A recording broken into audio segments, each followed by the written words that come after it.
Here's why. Have you ever been with someone and they make a mistake and then you hear them say, I'm so stupid. I'm such an idiot. I can't do anything right.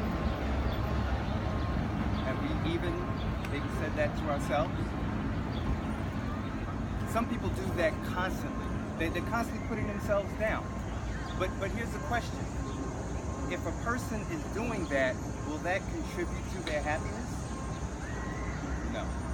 It actually works against their happiness. Well, why do we do that? Why do we tend to be negative? Interestingly, science has found the answer. They found out that our brains are actually hardwired to be negative. They've come up with a term. It's called negativity bias. Negativity bias. What does that mean? It means that negative things will affect us more than positive things. When bad things happen, it will more deeply be impressed on our brains than when good things happen. Think about it. We'll remember an insult a lot longer than we'll remember a compliment. Or in the same day, if something bad happens to us and something good happens, the bad thing will affect us more than the good thing. We'll dwell on the bad thing for hours, days, maybe months, and we won't even think that much about the good thing. Negativity bias. We are inclined, we're leaning, our bias is more towards the negative than the positive. Well, why is that? Why are we like that as humans? Well, that was absolutely critical for our survival. If you go back long ago, centuries, when we had to hunt for food, our negativity bias actually helped us to survive. Because while we're out there hunting, we were looking for any threats, any dangers. We were looking for if the lion was going to come and eat us, or the bear, or even other humans were coming to attack us. We were aware of things because of negativity bias. It helped us to survive.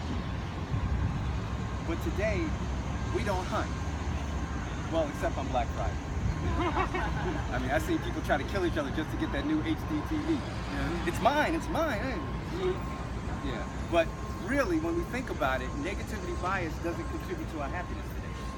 If we're thinking negatively, it's taking away from our happiness. So what do we do about it?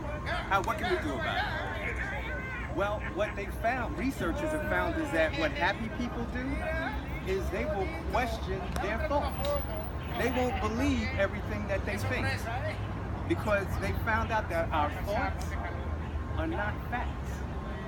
They're just thoughts. They're just thoughts. For example, have you ever misjudged someone or misjudged a situation? I know I have. You can ask my girlfriend Denise. I've misjudged plenty of situations. But when I was thinking, I thought I was right. I thought I perceived things properly. But then I come to find out that I was wrong. My thoughts were wrong. See, my thoughts were not facts. So how can we use that in everyday practice? Well, if we ever say to ourselves again, I am so stupid, we should question that thought. Is it possible that we're just misjudging ourselves?